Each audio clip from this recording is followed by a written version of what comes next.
Telangana Kumbh Mela Asia ఖండంలోనే అతిపెద్ద జాతర.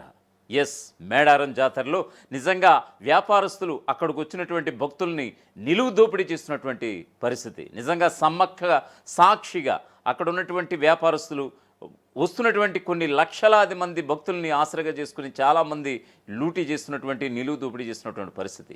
ఏది కొనాలన్నా భయపడే పరిస్థితి. కనీసం ఒక బకెట్ నీళ్ళు కొనాలన్నా కూడా జేబులోంచి ఒక 100 రూపాయల కాగితం వెచ్చిస్తేనే కానీ ఆ 100 రూపాయలకు సంబంధించినటువంటి బకెట్ నీళ్ళు కూడా దొరకలేనటువంటి దుస్థితిలో అక్కడ ఆ వాతావరణం తీసుకొచ్చేశారు. మరోవైపు అక్కడ అమ్మవారి దర్శనానంతరం అక్కడ వండి తినేటువంటి పదార్థాలు ఏదైనా ఉన్నాయని చూసుకుంటే కనుక ఒక కోడి కావచ్చు, ఒక మటన్ విషయంలో కావచ్చు, అమాంతం ఆకాశాన్ని అనేటువంటి ధరలతో అక్కడ మతిపోతున్నటువంటి పరిస్థితి. మరోవైపు మద్యం ప్రియులు అక్కడ ఎక్కువగా అమ్మవారి జాతర సందర్భంగా అక్కడ మద్యం అమ్మకాలు ఏటా ఏడు పెరుగుతూ వస్తున్నటువంటి సందర్భం. ఈ ఏడాది కనుక చూసుకుంటే కనుక విపరీతమైనటువంటి అక్కడ మద్యం అమ్మకాలు దీనికి ఒక ప్రత్యక్ష ఉదాహరణగా నిలుస్తుంది. సాధారణంగా చూసుకుంటే కనుక బయట ఒక ఈ యొక్క బీర్ లైట్ బీర్ తీసుకుంటే కనుక 180 ఉంటే అది సుమారుగా 300, ఒక స్ట్రాంగ్ బీర్ తీసుకుంటే అది 350. సో ఇంతటి స్థాయిలో అక్కడ నిలువు దోపిడీ జరుగుతుందనంటే ఇంకేమనుకోవాలి. కిలో మటన్ కొనాలంటే 1500, ఒక చెట్టు కింద నీడ పొందాలనంటే కనుక 1000 నుంచి 2000 రూపాయలు అద్దె వసూలు చేయడం కేవలం చెట్టు నీడ కోసం. సో దీనికి సంబంధించినటువంటి పూర్తి స్థాయి ఇన్పుట్స్తో మీ ముందుకు వస్తున్నాను. ఎస్, తెలంగాణ కుంభమేళాగా పిలిచే మేడారం జాతరకు దేశవ్యాప్తంగా కోట్ల సంఖ్యలో భక్తులు తరలి వస్తుంటారు. అయితే భక్తుల రద్దీని ఆసరాగా చేసుకుని స్థానిక వ్యాపారులు, తోటల యజమానులు ధరలను విపరీతంగా పెంచేశారు. ప్రభుత్వం సుమారుగా 251 కోట్లు వెచ్చించి సకల ఏర్పాట్లు చేసినప్పటికీ క్షేత్రస్థాయిలో ప్రైవేటు వ్యాపారాల దోపిడీని అరికట్టడంలో లోపాలు కనిపిస్తున్నాయని భక్తులు వాపోతున్నారు. ఇక ఆకాశాన్ని అంటింది మాంసం, బెల్లం ధరలు అంటూ కూడా మరొక వార్త. అమ్మవార్లకు సమర్పించేటువంటి బెల్లం ధరలు ఇప్పటికే భారీగా పెరిగిపోయాయి.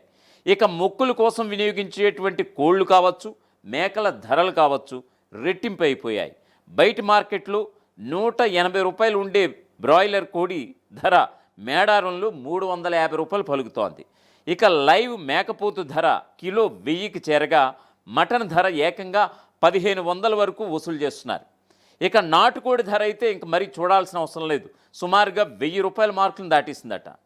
జాతర రద్దీ పెరిగే కొద్దీ ఇవి ఇంకా పెరిగే అవకాశాలు ఎప్పటికప్పుడు కనిపిస్తున్నాయని కూడా చాలామంది వాపోతున్నారు. ఇక గదుల అద్దెలు, వేలల్లో వసూళ్లు. మేడారం పరిసరాల్లో వసతి సౌకర్యాలు పరిమితంగా ఉండడంతో ప్రైవేట్ లాడ్జీలు కావచ్చు, అక్కడ ఉండేటువంటి ఇళ్ల యజమానులు కావచ్చు చుక్కలు చూపిస్తున్నారు అక్కడికి వచ్చినటువంటి భక్తులకి. కనీస సౌకర్యాలు లేని గదికి రోజుకి 6000 రూపాయలు రోజుకి 6000 రూపాయలు అద్దె వసూలు చేస్తున్నారట. అలాగే హరిత రిసార్ట్స్ అని ప్రభుత్వ ఆధ్వర్యంలో ఉంటాయి. అలాగే అక్కడ ఉన్నటువంటి గెస్ట్ హౌసెస్ ఇప్పటికే పూర్తిగా నిండిపోవడంతో సామాన్య భక్తులు ప్రైవేటు వ్యక్తుల దోపిడీకి గురువక్క తప్పడం లేదనేది మరొక వార్త. ఇక వింత దోపిడీ ఏమిటంటే చెట్టు నీడకి కూడా అక్కడ అద్దె చెల్లించాల్సినటువంటి పరిస్థితి. ఇల్లు లేదా గదులు దొరకక భక్తులు చెట్ల కింద బస చేసేందుకు ప్రయత్నిస్తుంటే అక్కడ కూడా చేదు అనుభవాలే ఎదురవుతున్నాయి. జాతర పరిసరాల్లోని తోటల యజమానులు కేవలం వంట చేసుకుని సేద తీరడానికి ఒక్కో చెట్టు కింద నీడ కోసం సుమారుగా 1500 నుంచి 2000 రూపాయల వరకు అద్దె వసూలు చేస్తున్నారట. భక్తుల అవసరాన్ని ఆసరాగా చేసుకుని ఇలా గాలిని నీడను కూడా అమ్ముకుంటున్నటువంటి తీరుపై విమర్శలు వెల్లువెత్తుతున్నాయి. ఇక మేడారం జాతరలు ధరలు చుక్కలు చూపించేస్తున్నాయి. ఇది అదే అని తేడా లేకుండా ఏది కొనాలన్నా కూడా భక్తులు భయపడాల్సిన పరిస్థితి అయితే నెలకొంది. ఇప్పుడు ప్రస్తుతం బయట కేజీ మటన్ ధర 900 నుంచి 1000 రూపాయలు ఉంటే మేడారంలో మాత్రం కిలో మటన్ ధర 1500కు ఉంది. ఇక లైవ్ కోడి బయట 170 రూపాయలు ఉండగా మేడారంలో 300 పైనే అమ్ముతున్నారు. అంతేకాదు మద్యం ధరలను సైతం భారీగా పెంచి అమ్మేస్తున్నారు. లైట్ బీర్ 180 రూపాయలు ఉండగా మేడారంలో 300 రూపాయలు పలుకుతోంది. ఇక స్ట్రాంగ్ బీర్ అయితే 190 రూపాయలు బయట ఉంటే అక్కడ 350 రూపాయలు పలుకుతోంది. ఇక ఇతర మద్యం బాటిల్స్ పైన 100 రూపాయలు ఒక్కొక్క బాటిల్ పైన వసూలు చేస్తున్నారు. ఇక ఉండడానికి నీడ కోసం కూడా డబ్బులు డిమాండ్ చేస్తున్నారు. చెట్టు కింద నివసించేందుకు సుమారుగా 1500 నుంచి 2000 రూపాయలు అద్దె వసూలు చేస్తున్నారు. ఈ దోపిడీపై భక్తులు అసహనం వ్యక్తం చేస్తున్నారు. ఇక మేడారం జాతరలు మద్యం వ్యాపారులు ధరలను ఇష్టారాజ్యంగా పెంచుకుంటూ భక్తులను దోచేస్తుండడం అక్కడ నిజంగా కొంతమంది భక్తులను అడిగితే అక్కడ నిజంగా చాలామంది ఆగ్రహవేశాలు వ్యక్తం చేస్తున్నారు. ఏమిటి దోపిడీ అంటూ కూడా వాపోతున్నారు. నిబంధనలు తుంగలు తొక్కి ఎంఆర్పీ కంటే అధికంగా వసూలు చేస్తున్నా కూడా ఎక్సైజ్ అధికారులు పట్టించుకోవడం లేదనేటువంటి విమర్శలు కూడా వెల్లువెత్తుతున్నాయి. లక్షల్లో మద్యం అమ్మకాలు జరుగుతున్నా అక్రమ వ్యాపారాలపై చర్యలు మాత్రం శూన్యం. ఉన్నతాధికారులు స్పందించి తనిఖీలు చేపట్టాలని భక్తులు నిలదీస్తున్నారు, ప్రశ్నిస్తున్నారు. ఇక ఆసియాలోని అతిపెద్ద గిరిజన ఉత్సవం మేడారం సమ్మక్క సారలమ్మ జాతర అటు ఆధ్యాత్మికతకు ఇటు వ్యాపారానికి ప్రధాన కేంద్రంగా మారింది. అయితే ఈ జాతరను అడ్డుపెట్టుకుని మద్యం వ్యాపారులు కాసుల వేటలో పడిపోయారు.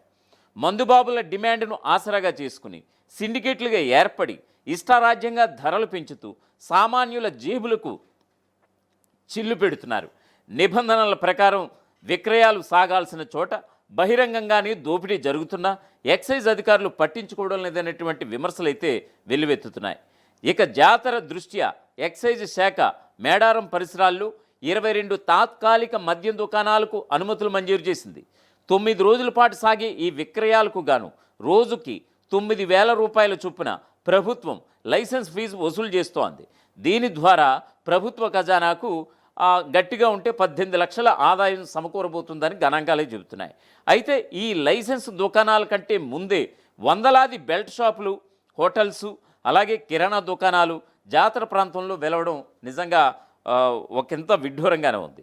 గత 2 నెలల్లోనే సుమారుగా మేడారం సమీప ప్రాంతంలో 1,40,00,000కు పైగా మద్యం అమ్మకాలు జరిగాయట. ఇక్కడ గిరాకీ ఏ స్థాయిలో ఉందో అర్థం చేసుకోవచ్చు. మద్యం వ్యాపారులు ఎంఆర్పి ధరలను గాలికి వదిలేశారు. ఒక్కో బాటిల్పై సుమారుగా 100 రూపాయలు సైతం వసూలు చేస్తుండడం నిజంగా అక్కడ నిలువు దోపిడీకి నిలువెత్తు సాక్ష్యంగా నిలుస్తోంది. అయితే దీనికి సంబంధించినటువంటి పూర్తి స్థాయి అప్డేట్స్ ఇవ్వడానికి అక్కడే ఉన్నటువంటి మేడారం జాతరలో మా తొలి వెలుగు ప్రతినిధి సురేష్ ప్రస్తుతం ఇప్పుడు అక్కడే ఉన్నారు. సురేష్, చెప్పండి, అక్కడ ఉన్నటువంటి నిలువు దోపిడీ అనేది ఖచ్చితంగా తెలుస్తోంది. దీనికి సంబంధించినటువంటి అప్డేట్స్ ఏమిటి? Thank you Radhakrishna. భక్తులను అయితే నిజంగా మీరు అన్నట్టు నిలువు దోపిడీ అయితే జరిగింది. మొదటి నుంచి అటు కొబ్బరికాయలు కానీ లేకపోతే బంగారం కానీ అట్లా ఏ షాప్ లో ఏ వస్తువు తీసుకోవాలన్నా దాదాపు డబుల్ ట్రిపుల్ రేట్ చెప్తున్న పరిస్థితి. సో రెంట్లకి సంబంధించి రూమ్ రెంట్లకి ఎవరైతే ఫ్యామిలీస్ వచ్చి ఇక్కడ రెంట్ తీసుకుందామన్నా ఒక్కో రోజుకు 3,000, 4,000, 5,000 గుడికి దగ్గర ఉంటే ఇంకా ఎక్కువ ఛార్జ్ చేస్తున్నారు. సో భక్తులు అన్నట్టు నిజంగానే గత 4 రోజుల నుంచి చేసేటారు. దానికి సంబంధించి ఇప్పటికే చాలా మంది అంటే సమ్మక్క సారలమ్మ గద్దెలకి రాసినందుకే దాదాపు 60 నుంచి 70 లక్షల మంది భక్తులు ఇప్పటికే దర్శనం చేసుకున్నారు. బట్ మొన్న సారలమ్మ వచ్చిన తర్వాత నుంచి గంటకి భక్తులు అయితే పెరిగారు. నిన్న సమ్మక్క కూడా గద్దెల మీదకి రావడంతో ఈ రోజు కూడా భక్తుల తాకిడి అయితే ఎక్కువ ఉంది. ఈ రోజు సాయంత్రం నైట్ వరకు కూడా ఇంకా భక్తులు ఎక్కువ అని చెప్పి చెప్తున్నారు. సో భక్తుల దానికి సంబంధించి ఎట్లాగైనా తీసుకుంటారు. రూములకు కావాల్సిన వాళ్ళైనా లేకపోతే చికెన్ గానీ లేకపోతే మటన్ గానీ లేకపోతే ఇక్కడ ఎట్లాగూ అమ్మవారికి మేకలను గొర్రెలను బలిస్తూ ఉంటారు. సో దానికి సంబంధించి ఒక సెంటిమెంట్ అడ్డ పెట్టుకొని వ్యాపారం అయితే పెద్ద ఎత్తున బిజినెస్ చేస్తున్నారు. వాటర్ బాటిల్ కూడా 20 రూపాయల వాటర్ బాటిల్ కూడా 30-35 రూపాయలకు కూడా అమ్ముతున్న పరిస్థితి.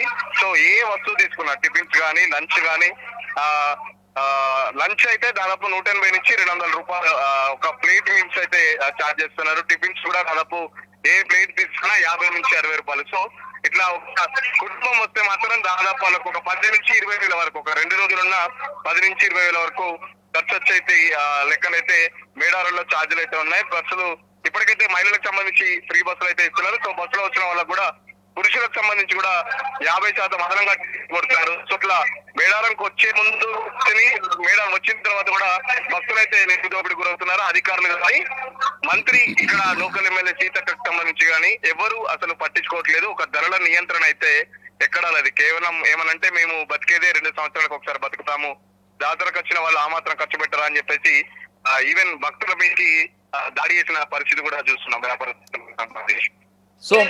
సో మరొక వైపు సురేష్, ఇప్పుడు జాతర విషయానికి వస్తే ఎలా ఉంది అక్కడ? భక్తులకు టికెట్ కావచ్చు, జాతర అంటే ఈ రోజు చివరి రోజా, రేపటి నుంచి ఎలా ఉండబోతుంది అక్కడ? ఈ రోజు అమ్మవారు ఉంటారు. రేపు సాయంత్రం సమ్మక్క సారలమ్మ, పరగిద్దరాజు, గోవిందరాజు అందరూ వనప్రవేశం జరుగుతుంది. సో ఇప్పటి వరకు అయితే భక్తులు ఇంకా తాకిడి ఎక్కువ ఉంది. సో భక్తులు అయితే చాలా వరకు నిరుత్సాహపడుతున్నారు. 250 కోట్లు పెట్టి గవర్నమెంట్ ఖర్చు చేస్తుందని చెప్పేసి పెద్ద ఎత్తున ప్రచారం చేసుకుంటుంది. ప్రచారం మీద ఉన్న శ్రద్ధ భక్తుల మీద లేదని చెప్పేసి భక్తులు అయితే మండిపడుతున్న పరిస్థితి. చాలా వరకు తోపులాటలు కానీ నిన్న నైట్ దగ్గర లైటింగ్ ఛార్జ్ కూడా జరిగింది భక్తులకు సంబంధించి. చాలా సార్లు పవర్ పోవడము, భక్తులను ఎక్కువసేపు లైన్ లో పెట్టడం వల్ల కూడా భక్తులు చాలా ఇబ్బంది పడుతున్నారు. విఐపీలను అయితే మాత్రం డైరెక్ట్ గా పంపిస్తున్నారు. పోలీసు వాళ్ళ ఫ్యామిలీస్ కూడా డైరెక్ట్ పంపిస్తున్నారు. మమ్మల్ని సామాన్య భక్తులు మాత్రం చాలా వరకు వివిఐపీ పాసులు అని చెప్పేసి కూడా దాదాపు 60,000 పాసులు ఇష్యూ చేశారు. మన సీతక్క కూడా మినిస్టర్ సీతక్క కూడా నన్ను ఎవరు పాసులు అడగకండి, ఇబ్బంది పెట్టకండి అని చెప్పేసి కూడా తనే ఒక వీడియో కూడా రిలీజ్ చేసింది. సో అంటే ఎంత ఒత్తిడి ఉంది మేడారం పాసులకు సంబంధించి, వివిఐపీ పాసులు కానీ విఐపీ పాసులు కానీ చాలా వరకు ఒత్తిడి ఉంది. సో భక్తులకు సంబంధించి మాత్రం కనీసం మహిళలకు సంబంధించి చాలా వరకు టాయిలెట్స్ లేకపోవడం, వాటర్ ఫెసిలిటీ సరిగా లేకపోవడం ఈసారి భక్తులను అయితే చాలా ఇబ్బంది పెట్టింది. గతంలో ఎప్పుడు ఇట్లా లేదు, ఈసారి ఎందుకు ఇంత 250 కోట్లు మరి ఎవరికి పెట్టారు? ఓన్లీ టెంపుల్ చుట్టూ అభివృద్ధి చేస్తే సరిపోతుందా? భక్తులకు సంబంధించిన సౌకర్యాల గురించి ఎవరు పట్టించుకోవాలని చెప్పేసి కూడా ఆ భక్తులైతే ప్రశ్నించే పరిస్థితి. నిన్న మంత్రి గిరిజన శాఖ మంత్రి అడ్డూరి లక్ష్మణ్ కుమార్ కు సంబంధించి కాన్వాయ్ మీద కూడా భక్తులు దాడి చేశారంటే భక్తులు ఏ రేంజ్ లో ఉన్నారు అనేది అర్థం. అంటే భక్తుల సౌకర్యాలకు సంబంధించి ఏ విధంగా అసంతృప్తి ఉందో మనకు నిజంగా నిన్న జరిగిన సంఘటనతో అయితే అర్థమవుతుందని చెప్పుకోవచ్చు. మరొక వైపు ఇక్కడ అంటే లైసెన్స్ కలిగినటువంటి మద్యం షాపులే కాకుండా అంటే ఇక్కడ నాటుసారా విక్రయాలు కూడా జరుగుతున్నాయి. ఈ యొక్క భక్తుల యొక్క ఆరోగ్యాలతో కూడా కొంతమంది చెలగాటమాడుతున్నారు అనేటువంటి వార్తలు కూడా ఉప్పందుకున్నాయి. సో అక్కడ ఉన్నటువంటి మీరు ప్రత్యక్షంగా ఉన్నారు, అక్కడ ఉన్నటువంటి రిపోర్ట్స్ ఏమిటి? జాతర అంటే కంపల్సరీ మందు ముక్క అనేది కంపల్సరీ. ఇక్కడ తెలంగాణ కల్చర్ లో భాగంగా ఈ జాతరలో ఎక్కువ మంది అయితే ఆల్కహాల్ కన్జంప్షన్ ఎక్కువ ఉంది. సో గవర్నమెంట్ దాదాపు లైసెన్స్డ్ ఈ 4-5 రోజులకు సంబంధించి లైసెన్స్డ్ కూడా టెండర్స్ పిలిచింది. చాలా వరకు కూడా బెల్ట్ షాప్ లో కూడా అధిక ధరలకు క్వార్టర్ గానీ హాఫ్ గానీ ఇట్లా ఒక్కొక్క దాని మీద దాదాపు 20 నుంచి ఫుల్ బాటిల్కి వెళ్ళేసరికి దాదాపు 150-200 కూడా ఎక్కువ ఛార్జ్ చేస్తున్నారు. మన పక్కన బీర్ కూడా ఒక లైట్ బీర్ మామూలుగా వైన్ షాప్ లో అయితే ఒక 180 నుంచి స్ట్రాంగ్ బీర్ అయితే ఒక 200 ఉంటుంది. దానికి సంబంధించి ఒక బీర్ పైన కూడా దాదాపు 100 రూపాయలకు పైగా వసూలు చేస్తున్నారు. సో ఎట్లాగైనా తాగుతారు, ఎంత రేటు పెట్టినా తాగుతారు అనే ఒక చిన్న వీక్నెస్ తోని చాలా మంది ఇక్కడ ఇట్లాంటి రేట్లు ఉంటాయని చెప్పేసి వాళ్ళు వచ్చే ప్లేస్ నుంచే దాదాపు వాళ్ళకి సంబంధించిన 4 రోజులకు సంబంధించిన ఫుడ్ కానీ దాంతో పాటు మందు కూడా తెచ్చుకున్నారు. సో కొంచెం జాతరలో భాగంగా మందు అయిపోతే మాత్రం మళ్ళీ ఇక్కడ లోకల్ వైన్ షాప్ నుండి వెళ్ళి తెచ్చుకోవాల్సిన పరిస్థితి కాబట్టి ఖచ్చితంగా వైన్ షాప్ దగ్గర కూడా భక్తుల దోపిడీ అయితే జరుగుతుంది. Okay Suresh, thanks for updates. మొత్తానికి ఎస్ అక్కడ ఉన్నటువంటి ప్రత్యక్ష సాక్షిగా నిలిచినటువంటి మా తొలి వెలుగు రిపోర్టర్ అందించినటువంటి ఈ కథనం అయితే మనం విన్నాం. సో అక్కడ భక్తులు ఎదుర్కొన్నటువంటి ఈ యొక్క అవస్థలు కావచ్చు, ఇవి కావచ్చు, వారి మాటల్లోనే మనం తెలుసుకునే ప్రయత్నం చేద్దాం. 10,000 అంటే 8,000 వరకు వస్తాం. 2,000 వరకు డిస్కౌంట్ ఉంటుంది అన్న. రెస్పాన్స్ అంటే ఇప్పుడు బాగానే ఉంది. 5,000 ఎంఏ పిల్లు ఉంటుంది చూసినా, దాన్ని 4,500 5,000 మేము ఒక 100-200తో డిఫరెన్స్ చేసుకొని అమ్ముతూ ఉంటాం. దాన్ని బట్టి మళ్ళీ అదొక సైజ్ వస్తుంది. 15,000 పిల్లు ఉంటుంది చూసినా, 15,000 ఒక మేక ఉంటుంది. ఆ మేకను బట్టి కూడా మేము కూడా దాంట్లో డిస్కౌంట్ చేసి ఒక 150తో డిస్కౌంట్ చేసుకొని అమ్మేస్తాం. 230 రూపాయలు చెప్తాను. కిలో 230 రూపాయలు అంటారు. అంటే మేము అక్కడ 200 ఇస్తారు కదా అంటే కాదు అని వాళ్ళు అంటారు. అందుకనే అడుగుతాను, బేరం అడుగుతాను. కటింగ్ వచ్చేసి వాళ్ళు డిమాండ్గా కోసే వ్యక్తిని బట్టి మాట్లాడతారు. ఒకవేళ వాళ్ళకు ఏం వర్క్ లేదనుకో రూపాయి తక్కువ చేస్తారు. బిజీ వర్క్ ఉండి మనం 3-4 అవపడ్డాయి అనుకో రూపాయి ఎక్కువ డిమాండ్ చేస్తారు. వాళ్ళ వర్క్ని బట్టి డిమాండ్ చేస్తుంటారు. జెంట్స్ అంటే ఎక్కడికైనా వెళ్తారు, అబ్బాయిలు అంటే ఎక్కడైనా కొంచెం వాళ్ళు వేరు. అమ్మాయిల ప్రాబ్లం చూడండి, మీకు ఇక్కడ బాత్రూమ్ కాడ ఫుల్ క్యూ ఉన్నది. దీన్ని మంచిగా చేసి కొంచెం ఇప్పుడు 2 నెలలకు ఒకసారి జాతర జరుగుతుంది. 100 కోట్లు వీటి దానిలో జాతర దులుపుకొని వెళ్తుండ్రు. అట్లా కాకుండా ఈ పర్మనెంట్గా మంచిగా ఇక్కడ రూమ్ లెక్క కట్టి ఒక 10 దాదాపు ఒక 100 ఉంటాయి. ఇలా వచ్చిన వాళ్ళకు మనుషులు పెట్టండి, 10 రూపాయలు ఇచ్చేది. ఇంత ఖర్చు పెట్టుకున్నాం, మేము డబ్బులు ఇవ్వకుండా పోలేం కదా. కానీ మా ఆడవాళ్ళకి ఇబ్బందికరంగా ఉంటుంది ఇక ఈ బాత్రూమ్ విషయంలో. ఇప్పుడు ఏ ఇబ్బంది అయినా పడతామండి, వాళ్ళకి ఒకటి వాళ్ళ ఇబ్బంది మాత్రం ఎప్పటికీ గుర్తిస్తలేదు, ఏ ప్రభుత్వం గుర్తిస్తలేదు. ఇది 6వ జాతర కాబట్టి ఎప్పుడైనా వస్తాను, ఆడటం చేస్తాను, పోతాను. ఇటువంటి కడుతున్నారండి. వీటిని కూడా డెవలప్ చేయండి. ఒక తిరుపతి ఉందండి, తిరుపతి డైలీ ఉండే ఇంతమంది తిరుపతిలో ఉంటారు, అయినా వాళ్ళకి అక్కడ మంచి వాటర్ ఫెసిలిటీ అన్నీ పెడతారు ప్రభుత్వాలు. అదే ఇక్కడ మేము 2 నెలలకు ఒకసారి వచ్చినా, ఆ 2 నెలలకు ఒకసారి వచ్చినప్పుడు వీటిని అప్పుడు యూజ్ చేసినట్టు కొంచెం మంచిగా చేస్తే ఇబ్బంది ఉండేది. కానీ ఆడికి పోయేసరికి అంత వేరే అవపడుతుంది, పోలే క్యూ లైన్లో వాళ్ళకి ఇబ్బంది ఉంటుంది. వాళ్ళకు అసలు మెయిన్ ఇంపార్టెంట్ ఇక్కడికి వచ్చే ప్రాబ్లంలో వాటరు బాత్రూమే అండి. ఈ డేరా లేకుండా కింద ఎండకైనా ఊడ్చుకునే వ్యవస్థలే కానీ ఈ ఆడవాళ్ళకి ఇబ్బంది, వాళ్ళు మనసులో ఏంది అనే ఇబ్బంది కొంచెం ఉన్నదండి. అసలైన తొలి వెలుగు. ఫాలో వాట్సాప్ @తొలి వెలుగు official.